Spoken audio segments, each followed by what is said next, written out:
क्या होगा अगर आपकी दुनिया एक झलक में ही बदल जाता है और बन जाता है एक ऐसा बैटलफील्ड जहां हर रोज सर्वाइवल के लिए सामना करना पड़े खतरनाक मॉन्स्टर्स और ग्रीडी इंसानों से जो आपके जान के पीछे हाथ धोके पड़े हैं।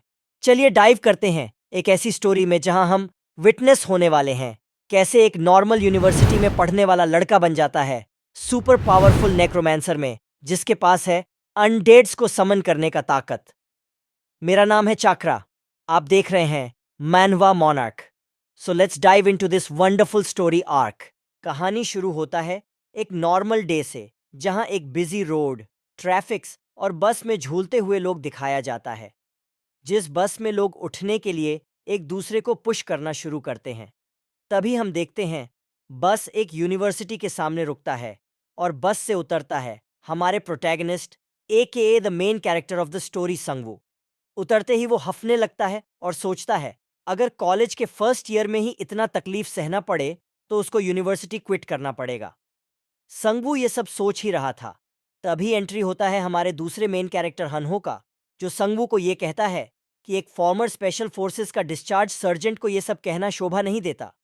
वो संगवू से पूछता है कि ये स्पेशल फोर्सेस का कहानी झूठ तो नहीं है। कैसे संगवू जो इतना क्रूल ट्रेनिंग फेस करके आया उसे एक 2 घंटा का राइड नहीं सहन होता। संगवू जवाब देता है कि हनहो को ये सब तब बोलना चाहिए जब वो खुद मिलिट्री ज्वाइन करेगा और पूछता है कि हनहो कब तक मिलिट्री सर्विस पोस्टपोन करेगा। हनहो जवाब देता है और कहता है कोरिया फिर से यूनिफाई होगा। संगवू कहता है कि हनहो जो कभी न्यूज़ नहीं देखता उससे ये सब कहना का कोई हक नहीं, और कहता है कि उसे पता है हनहो मियुंग नाम के एक लड़की के वजह से मिलिट्री नहीं ज्वाइन कर रहा क्योंकि वो दोनों कैंपस कपल हैं।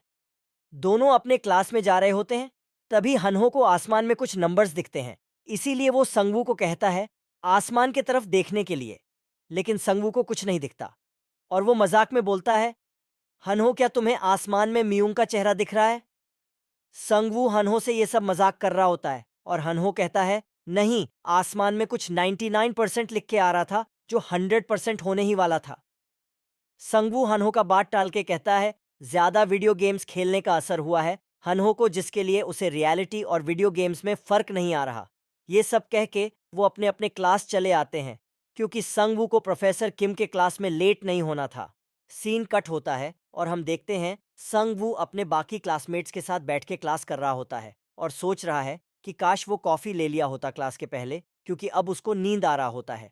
उसका आंख बंद होता ही है कि अचानक से उसके सामने एक स्क्रीन अपीयर हो जाता है जिसमें एक क्वेश्चन लिखा होता है, दैट इज एक फॉलन वर्ल्ड में सरवाइव करने के लिए सबसे बेस्ट जॉब कौन सा है, अभी चूज करो।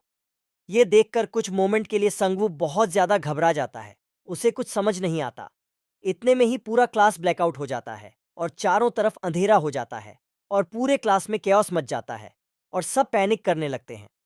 फिर धीरे धीरे सबके सामने सेम स्क्रीन अपीयर होते हैं। कुछ स्टूडेंट्स को लगता है ये हेलुसिनेशन है और बाकी को लगता है ये हॉलोग्राम है। तभी उस स्क्रीन में एक टाइमर शुरू हो जाता है 15 सेकंड का, और एक झलक में बहुत सारे अलग अलग जॉब वाले कार्ड्स हवा में फ्लोट करने लगते हैं। तभी उनमें से एक लड़का एक जॉब कार्ड चूज करता है और उसके पास एक ब्रांड न्यू सोर्ड आ जाता है। संगवू को समझ आता है कि वो स्टूडेंट वॉरियर कार्ड चूज किया था, और हर बार जब कोई एक स्पेसिफिक जॉब चूज करता है वो कार्ड हमेशा के लिए गायब या डिसअपियर हो जाता है। संगू टेंशन में आ जाता है, अगर वो सही जॉब नहीं चूज करता तो उसका जान खतरे में हो सकता है, इसलिए हड़बड़ी और डेस्परेशन में आके वो एक 5 स्टार वाला जॉब चूज कर लेता है। संगवू का जॉब रिवील्ड होता है और हम देखते हैं उसने नेक्रोमैंसर का जॉब चूज किया जो एक 5 स्टार कार्ड था, और वो अनडेड्स को अपना प्यादा बना के उनको यूज कर सकता है। बट उसे अभी भी इन पावर्स का ग्रेटनेस पता नहीं था, बट उसे कुछ अजीब और पावरफुल फीलिंग आ रहा होता है अपने बॉडी के अंदर। सभी सरप्राइज होकर डिस्कस करने लगते हैं कि क्या हुआ अभी। इतने में ही एक स्टूडेंट क्लास के अंदर जोर से घुसता है और मदद की भीख मांग रहा होता है, क्योंकि हम देखते हैं उसके पीठ के ऊपर एक गॉब्लिन नाइफ स्टैब कर रहा होता है। और इतने में ही सब स्टूडेंट्स के सामने उस स्टूडेंट को वो गॉब्लिन मार देता है। उसके बाद वो गॉब्लिन बाकी स्टूडेंट्स की तरफ देखकर एक चीख निकालता है और सब स्टूडेंट्स डर के मारे भागने लगते हैं। संगवू उस वॉरियर क्लास वाले स्टूडेंट को मदद के लिए कहता है, बट वो बंदा रिफ्यूज कर देता है। तभी वो गॉब्लिन उन पे अटैक कर देता है। संगवू भागने ही वाला होता है कि उसे समझ आता है अगर वो भागने का कोशिश करेगा तो उसका हालत भी उस डेड स्टूडेंट के जैसा होगा। इसलिए वो सामने मुड़ता है और एक चेयर उठा लेता है। जैसे ही वो गॉब्लिन उसके ऊपर अटैक करने आता है, संगवू अपना सारा पावर एकत्र करके उस चेयर से जोर से गॉब्लिन को हिट करता है और गॉब्लिन हिट खा के मर जाता है। तभी स्क्रीन पे मैसेज आता है कि संगवू को 10 गोल्ड कॉइन्स मिले गॉब्लिन को हंट करने के लिए। सभी ये देखकर शॉक हो जाते हैं। फिर से एक स्क्रीन अपीयर होता है जिसमें लिखा होता है कि संगवू के अथॉरिटी के अंडर सभी डेड उसके फॉलोअर्स बन जाएंगे। और ऐसे ही जिस गॉब्लिन को संगवू ने मारा था वो एक स्केलेटल वॉरियर में कन्वर्ट हो जाता है। तभी संगवू को याद आता है कि उसका जॉब नेक्रोमैंसर है, जो सभी अनडेड्स के ऊपर राज करता है। ऐसे ही संगवू को अपने पावर्स का पहला झलक मिलता है। End of the chapter. मिलते हैं नेक्स्ट एपिसोड में। अगर वीडियो पसंद आए तो लाइक, शेयर, सब्सक्राइब जरूर करना और कमेंट में बताना कैसा लगा। Till then stay tuned and keep supporting. Lots of love.